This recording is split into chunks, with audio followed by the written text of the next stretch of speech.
Om Shanti and welcome back to Light of Knowledge with Sister Maureen. For those of you who have just tuned in to this episode, Sister Maureen is the Program Director of Brahmakumaris in UK. And she's also an NGO representative at the UN in Vienna. And she's conducted many workshops for social welfare. Sister Maureen, welcome back to Godlywood Studio. Thank you so much. Nice to be back with you. Thank you. Sister Maureen, we had such a beautiful conversation in our previous episode where we got to know about Rajyoga Meditation. And today we're going to continue this discussion, find out more about Rajyoga Meditation, and we'll take some specific examples to know how it can benefit the busy lifestyle. As I recall, you had mentioned about connecting to the Supreme as the next step. So could you please talk to us about that? Sure. I think we talked last time about being more aware of our true self, Yes. the inner being, the soul, accessing the original qualities of the soul, which actually is something that we share with all human beings, all human souls on this planet.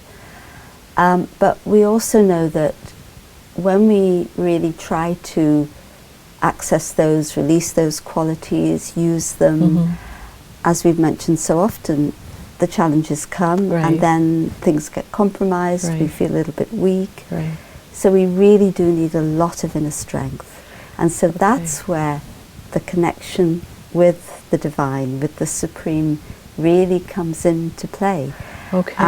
Because when I'm so conscious, then I'm operating at a different vibration. I mean, we do feel different vibrations from people, right? Depending on their awareness, their state of being, their state of mind. So this is a spiritual awareness, spiritual vibration that makes it very easy for us to connect with the divine. Because we're on that same wave, we're on God's wavelength, if you like, which is a beautiful thing. And as we connect, it's like opening up a channel or a pathway for God's qualities to reach us and empower us. You know, when you just mentioned God's wavelength, a question came to my mind.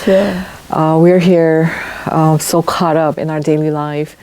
And here, for example, someone who's just starting out with his or her meditation practice.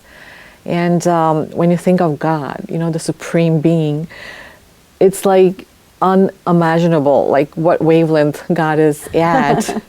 So naturally the question comes to mind, how can I, sitting down here, connect to God who's up there on a different wavelength? Right. I mean, this is where the steps come in. So, you know, first step really is understanding the self and experiencing the qualities of the soul. That is what prepares us. But it's not enough. We need that extra step. And that may come quickly, may come in a little while. I think this is where really on the path of meditation or spiritual development, we are all individual. And you can't really compare your progress with another person's. Otherwise you'll say, oh, I'm much better, or oh, I'll never get there, you know, it'll be one or the other. We all go at our own pace, and we have to go step by step. And sometimes we try to jump and we have too many expectations, and we actually miss the subtle experience that we're having inside. Because my mind is moving ahead to what I want to achieve. Meditation isn't about achieving something. It's about experiencing and being, which is different. It's a different mindset. And then as I begin to experience that in terms of my original self, it's a very natural next step to connect with the divine. It doesn't take a lot of effort, and it's not very complicated. Since we're talking about meditation for busy lifestyle and busy people, as you mentioned earlier in the previous episode, even 20 minutes per day.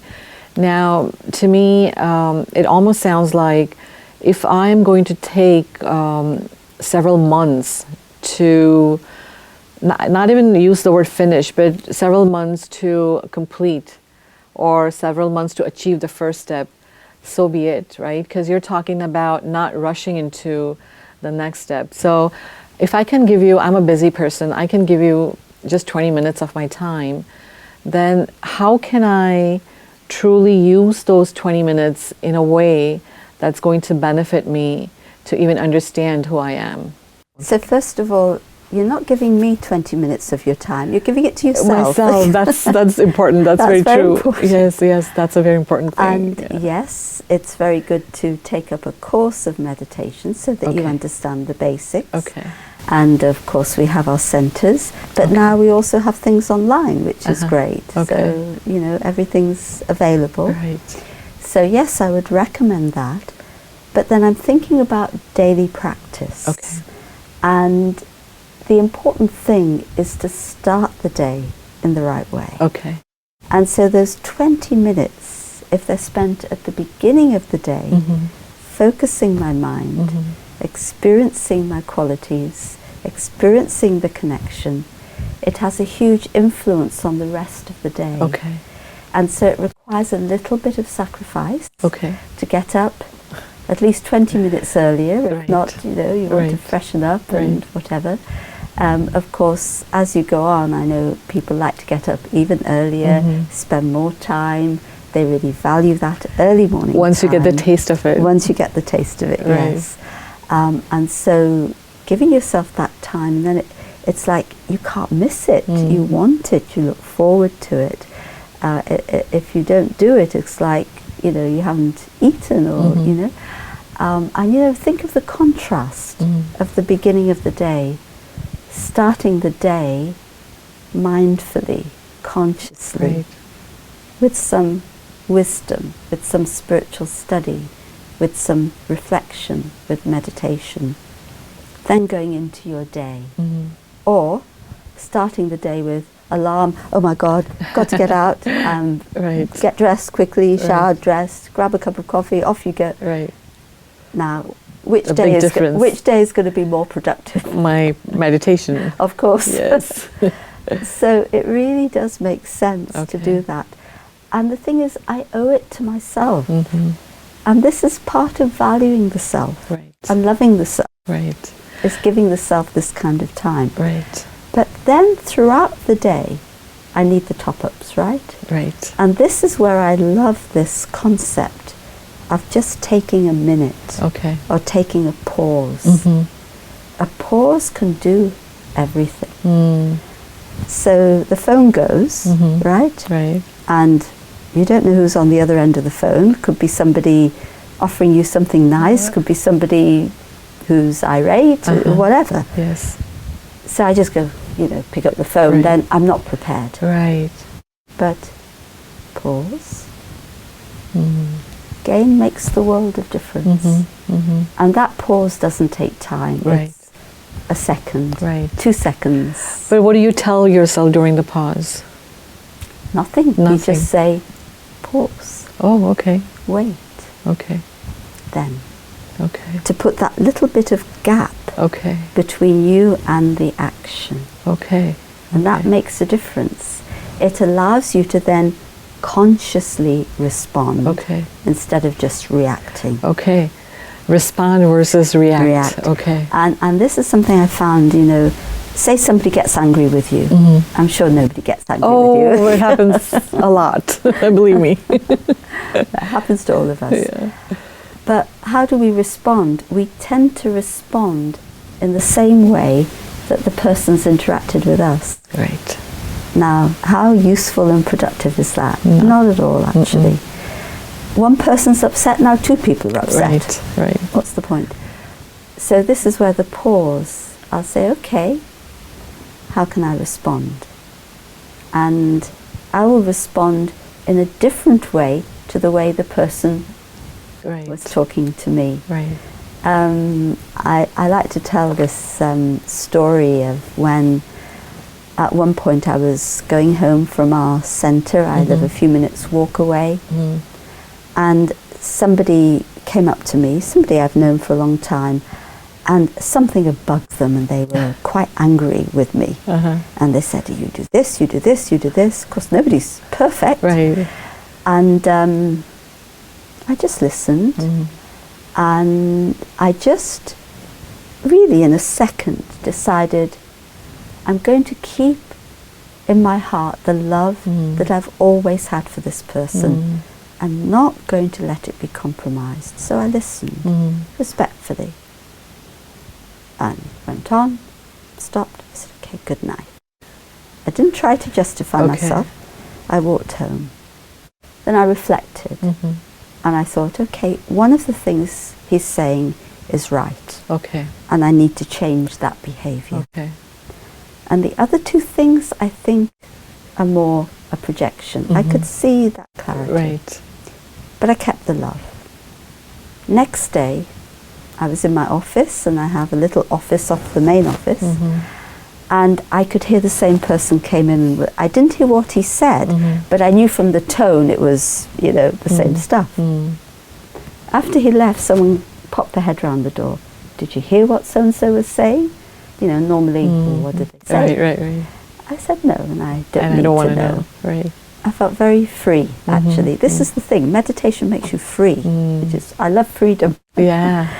And so then, within the hour, he phoned me to apologize. Oh, wow. Okay. And said, I'm really sorry for talking to you like that. Oh, okay.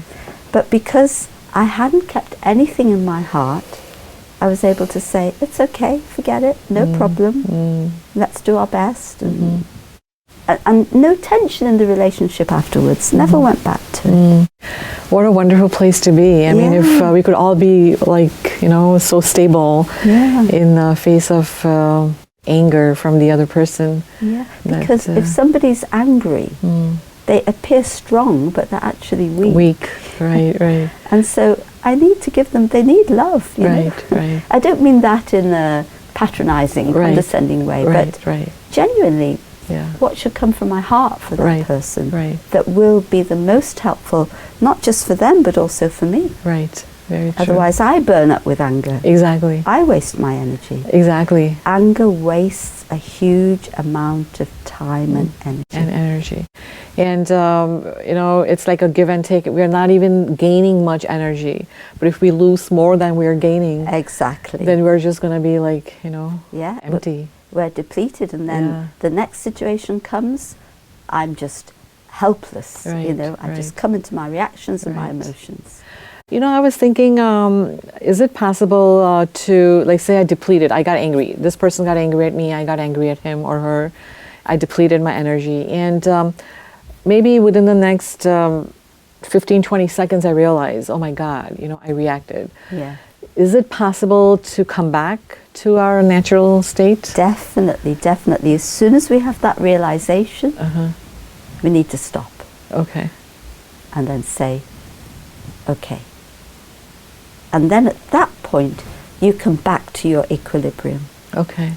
But even that may take some time, right? Because my heart is still palpitating. You know, I'm still like kind of in that. I need to sit down and talk to myself. Okay. And sometimes, especially in Britain, but also in India too, have a cup of tea. It's very helpful. Okay. That's and a good just suggestion. sit and calm yourself down, talk to yourself. And then actually say to yourself, ask the question, what's the most useful for me? To carry on with this anger or to just be calm and to be loving to myself and to others? Right. And it's a no-brainer, as they say, of what's more useful. Most useful. I remember when we were doing some 1-minute interviews about, you know, taking a minute. We have, you know, a program, Just a Minute, 1-minute meditations, which is really helpful.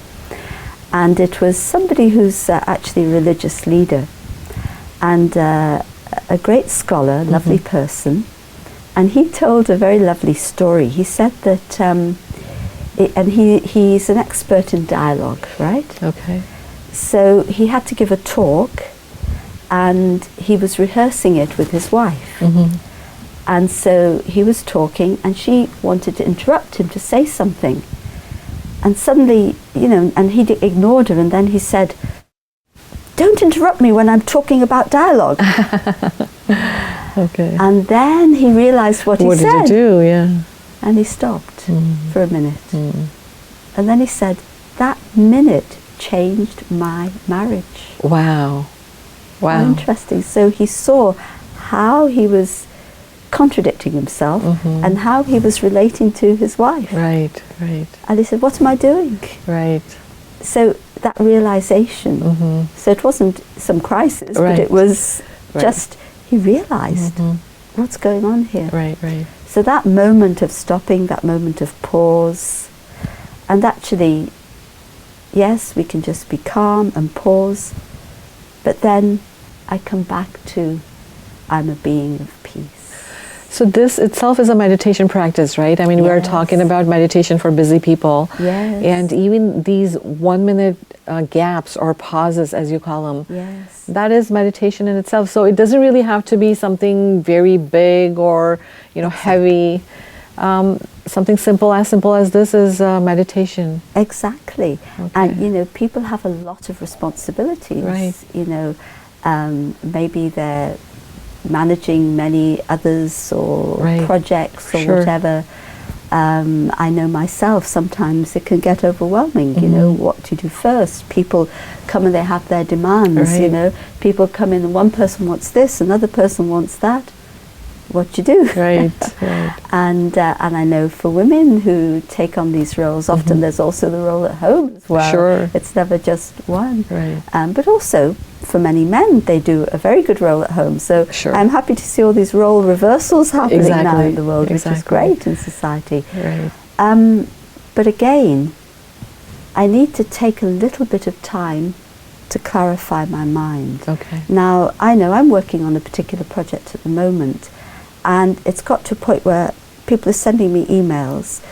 Aren't emails wonderful? I think about the tyranny of emails. It's like, you get sent an email, and if you don't answer within a few hours, another email comes, did you get my email? Oh dear, give me peace, please. Right. And I know now I have to sit, I have to sort things out in my own mind. But first, actually, let me take a step back. Take a step back, be in my state of peace. Right. And summon God's presence into the task. That's important. That is really beautiful to do. And then everything looks different. Everything seems different. And I know I then have to sort out, maybe I have to write things down, whatever, we all have our methods, and we have to be practical. We can't just say, oh, I'll meditate and everything will suddenly sort itself out. That does not happen. I wish it was like that. I know. But yes, we have to be practical, but from which space within, from which attitude? So you just, whether it is your emails or anything that any bench work, desk work you're doing, or any task, or any task for that matter. So you would just, when you say summon God in that task, you would just kind of step back and say, God, be with me. Is that it? Yes, it can be that simple. Okay. Or it's a feeling. Okay. You just know, you feel that presence. Okay. And you feel supported. Okay. This is something that I find very beautiful. Okay. When I feel that presence with me, I feel that I'm not alone. Okay. Of course, I have many colleagues, and I'm not alone in that sense. Right. And of course, working with others, that's a whole other subject to take up, isn't it? And to work with others, we need a huge amount of flexibility. Yes. But let me come to that. But just with God's presence, I feel I'm not alone. Okay. I'm supported. And I feel then that I'm relying on God's wisdom to help guide me. Okay. And sometimes you come up with very creative solutions. Right. And when it's really based on that wisdom, everybody else likes it. They say, yeah, great. That's nice. And then internally you say, I can't take credit for this. Yeah. It's God. That's very beautiful. That's really beautiful. But then this other thing of working with others and flexibility, I always try myself, unless something is really going to be of detriment, if I can accommodate the views of others, say yes, fine, let's do it this way, whatever it is, I'd rather do that. Because if you keep good relationships, then people will always keep the communication open, and you can work together, and people won't go off on their own track and try to prove that they can do this better, because they feel supported. So being meditative can also make you more cooperative. Absolutely, yes. Because being meditative actually helps to quell the ego. Okay. Because if you think about it, it's our ego that causes all the problems. That's right. If we talk about students these days, they are under a lot of stress. Oh, absolutely. And when we were growing up, it was a completely different story. Completely. In the life of a student, how can he or she bring in the meditation practice to specifically help them? I can almost use the word busy even for a student. They're probably busier than the managers or the homemakers. How can we help students by implementing meditation in their life? Yeah. Actually, I see that more and more young people are now becoming aware and turning to meditation. Okay. I think it's important to go to where young people are. Don't just expect that they're going to come to you, Right. or they're going to come to your center or whatever it is. Right. I think online resources are very important for young people, Okay. to make a lot of use of that, Okay. but to reach out. Okay. And it can first be within our families. Sure. But creating that atmosphere in the home where a young person feels, I'm going to benefit from this because I can feel the atmosphere at home and how it's helping me. Right. And so yes, we do have meditation societies, things like this. So I would say really go to where young people are at. But also I do see that young people get it very quickly. Oh, okay. They haven't got their ingrained mold of thinking. The ego. They're more the ego or the old habits, or Right. they're more open, they're creative, they're more likely to try something new. Okay. So when you do reach out, I find that it's very, very fruitful and very productive. And young people are just wonderful. They're our future, aren't they? But they do they follow when you tell them, like, look inward, look inside? Is it easy for them to grasp? They get it, yes. Okay. Absolutely. Okay. Yes. Of course, not for everyone. Right, right. But of course, I'm generalizing Right, here. right. But I do find that it's possible. It's definitely, possible. Yes. So age is no limit. I mean, Children can meditate. Yeah. Sometimes I've seen children teach the parents to meditate. Oh, wonderful. Yeah.